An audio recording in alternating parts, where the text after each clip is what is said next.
So hello viewers, আবার চলে এসেছি একটা নতুন ভিডিওর সাথে তোমাদের সাথে। তো আজ হচ্ছে নবমী, সবাইকে জানাই শুভ নবমী আন্তরিক প্রীতি ও শুভেচ্ছা। তো আমার গলাটা অলমোস্ট মানে বসে গেছে ওখানে চিল্লাতে চিল্লাতে, তো আওয়াজে কি শোনা যায় না, কাস্টমারের সাথে একটু উঁচু গলায় কথা বলতে লাগে। তো কালকে মানে অষ্টমী রাত্রে বাড়ি আসতে আসতে আমার অলরেডি 3:30-4টা বেজে, আমার না আমাদের আমার আর বাবার দুজনেরই। তো কালকে যা পরিস্থিতি হয়েছিল অষ্টমী রাত্রে বৃষ্টি বৃষ্টি হয়ে, যারা আমার ব্লগটি দেখতে চাও নিচে সঙ্গে সঙ্গে ডিসক্রিপশনে লিঙ্ক দেওয়া আছে, যাই তাড়াতাড়ি দেখে আসবে, দেরি করবে না। তো কালকে বৃষ্টিতে নাজেহাল অবস্থা আমাদের এখানে রায়গঞ্জে। এত বৃষ্টি 7 জন্মে হয়নি, বাবা যা বলছে। তো এত বৃষ্টি হওয়ার কারণে লোকজন সংখ্যা কমে গেছিল, প্রায় 1টা থেকে 2:30 অবধি 1.5 ঘন্টা টানা বৃষ্টি হয়েছে কলকাতার মতো। এবার আজকে নবমী, নবমীর দিন দেখা যাক কেমন লোকজন হয় না হয়। 70% দুর্গাপূজা এখানেই শেষ। তো দেখা যাক, চলো ভিডিওটি এখান থেকে স্টার্ট করি। আর এইদিকে মা আমার আসছে, এই দেখো, একটা হাই করে দাও। মা পূজা করছে, দেখি কি বলে। মাকে শুনবো আজকে রান্না কি আছে, স্পেশাল লাঞ্চ। চলো শুনি আজকে নবমী স্পেশাল রান্না কি, বলো। বাহ, কারণ এই 2 দিন মাংস খেয়ে খেয়ে মুখ মেরে গেছে, তা মাছের ঝোলই খাবো। তো ভালো একদিক থেকে শরীরের পক্ষে। তো চলো ভিডিওটি স্টার্ট করা যাক। আর যারা আমার চ্যানেল নতুন আছে অবশ্যই সাবস্ক্রাইব করতে ভুলবে না। আর যারা পুরোনো তাদের তো কিছু বলা দরকার নেই, লাইক কমেন্ট শেয়ার ঠুকে দাও। হলো এই মুহূর্তে দোকান যাচ্ছি, খাওয়া দাওয়া হলো, সকালে চা বিস্কুট খেয়ে গেলাম, বেশি কিছু খেলাম না, কালকে রাত্রে এমনি পেট ভার। তো দোকান যাই, দোকান গিয়ে বাকিটা কন্টিনিউ করবো। চলো দেখা যাচ্ছে দোকানে গিয়ে। এই মুহূর্তে দোকান আসলাম, দোকানে অনেক কাজ আছে, সব মালপত্র আসলো, এগুলো সব ফ্রিজে ভরবো, কাজকাম করবো। আস্তে আস্তেই ঘেমে গেলাম দোকানে। চলো কাজকাম করি, পরে আবার দেখা হচ্ছে। তো এখানে আমাদের এখন কোয়ালিটি ওয়ালসে আইসক্রিম আনছে ডিলারের তরফ থেকে। বাবা সব আইসক্রিমগুলো ভরবে এক এক করে। কালকে যা সেলিং হয়েছে অলরেডি সব ফ্রিজ ফাঁকা হয়ে গেছে, এখন সব আস্তে আস্তে ভরে বাবা। কন্টেনার আছে, কর্নেটো আছে, স্টিক্স আছে, সব রকম আইসক্রিম কোয়ালিটি ওয়ালস সব অর্ডার দেওয়া হয়ে গেছে অলরেডি। তো এখন বাজে বেলা 2:45, দোকান থেকে বাড়ি ফিরলাম। খুব খিদা পেয়ে গেছে, স্নান টান করে খাবো। দোকানে অনেক প্রচুর মাল আসলো, গুছাতে গুছাতে যান বাড়াই গেল। তো ঘরে যেয়ে দেখবো কে কি করে না করে, আর খাওয়া দাওয়া করবো মেন, চান করে তাড়াতাড়ি।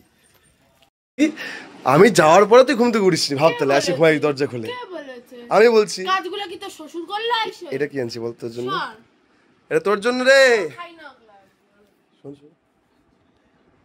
না দরকার নাই না, শোন না, দেখে ফেলেছি, নাম্বারটা দেখা গেল, দেখে ফেলেছি।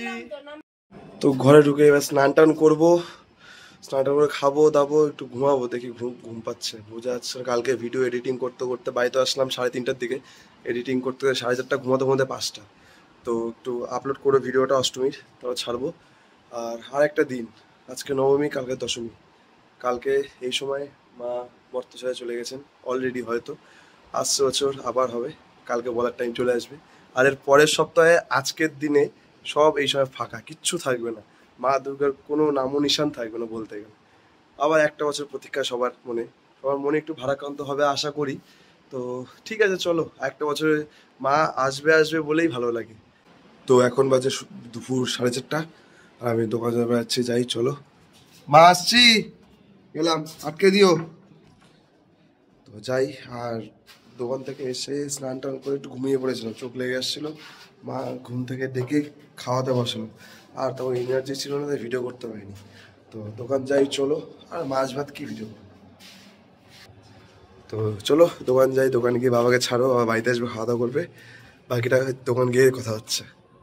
এই মুহূর্তে দোকানে আসলাম, বাবা এখন বাড়ি যাবে, সব রেডি হচ্ছে আসতে যাবে বাড়ির জন্য। আর লোকজনের ভিড় প্রায় হালকা হালকা শুরু হয়েছে নবমীর উদ্দেশ্যে। এখন দেখা যাক কতটা ভিড় হয় কখন, দেখতে থাকো বুলেট চ্যানেল। সন্ধ্যা বাজে 6টা, লোকের ভিড় আস্তে আস্তে বাড়ছে। কালকে কেউ ঠাকুর দেখতে পায়নি সেরকম করে, কিন্তু আজকে সব দেখবে। কিন্তু আকাশের অবস্থাও এদিকে ভালো না, কখন কখন আবার বৃষ্টি নেমে যাবে কে জানে। এখন দেখা যাক, লোক এই অবস্থায় ছাতা নিয়েও বেরোবে মনে হচ্ছে। ওই যে ওই দিকটা সব মেঘ হয়ে আছে, ওই দিকটা কি হবে আকাশ কে জানে। ভগবান বৃষ্টি নামিও না, শেষ দিন বছরে একটাই, আজকেই শেষ, কালকে দশমী, সব চলে যাবে। তো তুমি মনে করে একটু বৃষ্টি নামিও না। তো এখন ঘড়ি কাটায় রাত 8টা, আর বাবা দোকানে আসলে আমি বাড়ির দিকে যাচ্ছি রামেন পড়তে। তো এবার নবমীতে মনে হচ্ছে লোকজনের সংখ্যা অষ্টমীর থেকে প্রচুর বেশি। সব লোকেদের মাথায় গিজ গিজ করছে, আর ওইদিকে তো বিদ্রোহী ক্লাবে ঢোকাই সম্ভব না, এত ভিড়। আর এদিক দিয়ে বিপ্লবী ক্লাব, চৈতালি ক্লাব দুটো একসাথে পড়ে। আর এখানে সব সার্কাসের মতো নাচ দেখাচ্ছে, বাচ্চাগুলো সব বড়রা আছে। তো এরা বলে ছত্তিশগড় থেকে আসছে, এদিকে শুনেছিলাম একবার। এর আগের বারও এসেছিলো, এখানেই বসছিল। তো আগের বার নবমীতে বসেনি, আগের বার ষষ্ঠী থেকে সপ্তমী বসছিল, কিন্তু এবার নবমীতে বসেছিল। খুব কষ্ট করে দড়ির উপর ব্যালেন্স করে নাচ করছে এরা সবাই। আর এই হচ্ছে বিক্রি করে মেন এন্ট্রান্সের ভিড়। আর আমার বাড়ির দিকে ভিড়, হাঁটাই যাচ্ছে না ভাই রে, হাঁটাও জানে রাস্তা দিয়ে, এত ভিড় তোমরা দেখলাই। মানে এবার পুজো পুজো ভাইস আসছে মনে হচ্ছে। এখন দেখা যাক সারা রাত কেমন থাকে। তো ড্রেস ফ্রেস পরে আবার দোকান যাব। তো বাইরে এত ভিড় যে হেঁটে হেঁটে আসতেও যান বাড়ায় গেল আমার, ঘেমে টেমে শেষ পুরো একবারে। এবার মনে হচ্ছে পুজো পুজো ভাইস আসছে। তো নবমী বলে কথা, শেষ পুজোর দিন আজকেই ঘোরার। তো ড্রেস আপ করবো, ড্রেস আপ পরে আবার দোকান যাব। কি ড্রেস আপ করছি না করছি সব বৃত্তান্ত ভিডিও জানতে পারবে। তার জন্য চ্যানেলটিকে সাবস্ক্রাইব করতে হবে অবশ্যই। চলো ড্রেস ফ্রেস পরি, আবার ড্রেস ফ্রেস পরে দেখা হচ্ছে পরে। তো ফাইনালি রেডি হয়ে গেছে আজকের নবমী আউটফিট। একটা শার্ট পরলাম, ব্ল্যাক প্যান্ট। এই শার্টটা একজন দেওয়া, গিফট করা। সেটা সে যদি কমেন্ট করে তাহলে জানতে পারবে কার দেওয়া। চলো এখন দোকান যাব, দোকান গিয়ে আবার দোকান থেকে শুরু। আর সেই জামা কাপড় তো দোকানেই বসে রাখতে হবে, আর তো কোথাও যাওয়ার জায়গা নেই আমার। চলো দোকান যাই, দোকান গিয়ে আবার কথা হচ্ছে পরে। আগে ভিড় সামলায় দোকানের আগে, চলো। বাড়ি আসার সময় বিপ্লবী ক্লাবে যত না ভিড় ছিল, দোকান যাওয়ার সময় দিকে আরও ভিড়। ভিড়ে পুরো গিজ গিজ, সবার মাথা গিজ গিজ করছে একবারে। দোকানে আসলাম এখন। আর এতক্ষণ বাবা দোকানে একাই ছিল, বাবার ওপরও প্রেশার খুব পড়ে গেছিলো, কারণ আমি জামা প্যান্ট পরতে গেছিলাম। না পরলেও নয়, বছরের নতুন দিন নতুন জামা কাপড় না পরলে হয় কি। হরে কৃষ্ণ, জোরে বল, জোরে বল, আরে জোরে।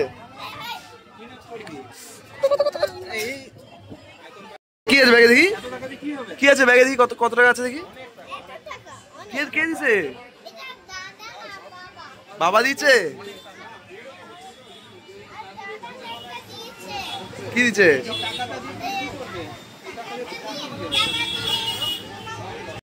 এই ভিড়টা হচ্ছে রাত্রি 2:30টার ভিড়। 2:30টায় এতটা ক্রাউড এখনো রাস্তায় ভাবা যায় না। আমাদের দোকানও যথেষ্ট ভিড় রয়েছে, দুজন মিলে সামলানো দায়বদ্ধ হয়ে গেছে আমাদের। তাও সামলেছি ঠিকই। যেই দিকে তাকায় সেই দিকে শুধু মানুষের মাথা আর মাথা দেখতে পাই। এই দিকেও মাথা দেখি, পাখি মোড়ের দিকে, প্লাস বিদ্রোহী মোড়ের দিকেও মাথা দেখি। আর এখান থেকে জুম করবো, দেখো জুম করলে লোকে গিজ গিজ পড়ে, হচ্ছে পিঁপড়ার দল সব হেঁটে যাচ্ছে একের পর এক। তো এখন বাজে ভোর 4টা, আর এইমাত্র আমি দোকান থেকে আসলাম। মুখ চোখ অবস্থায় দেখে বুঝতে পারছো কী পরিস্থিতি। তো ওই লাস্ট ভিড়ের ভিডিও করার পর আমি কোনো রকম ভিডিও ছাড়তে পারিনি, এতটা ক্রাউড হয়েছিল দোকানের মধ্যে। ভিড় হয়ে ব্যবসা খুব ভালো হয়েছে এই প্রথম দুর্গাপূজায়। যে 3 দিনের মাথায় যে আজকে নবমীতে ব্যবসা ভালো হয়েছে। নবমী বলবো না, দশমী, 12টার পর দশমী পড়ে গেছে অলরেডি। তো ওই জন্য কোনো রকম ভিডিও পোস্ট করতে পারিনি। আর এই ভিডিওটি আমি এখানেই শেষ করছি। আর হচ্ছে খুব ঘুমও পাইছে, খিদাও পাইছে, কারণ সেই দুপুরে ভাত খাওয়ার পর সারাদিনে কিচ্ছু মুখে কাটেনি, শুধু জল ছাড়া। চলো দেখা হচ্ছে কালকে ভিডিও, দশমী ভিডিওতে। তো কালকে মায়ের বিদায় বেলা, কালকে এখন বৃহস্পতিবার, বিসর্জন হবে কি হবে না তাও জানি না কিছু। বারবার আমাকে বিসর্জন দেয় না, তো সেটা দেখার জন্য আমার ইউটিউব চ্যানেলের সাথে যোগাযোগ থাকতে হবে। তো দেখা হচ্ছে পরে। Tata, see you and good night বলবো না, গুড মর্নিং বলবো। চলো দেখা হচ্ছে কালকে, বাই বাই। আর যারা চ্যানেলে নতুন আছে অবশ্যই সাবস্ক্রাইব করতে ভুলবেন না। চলো।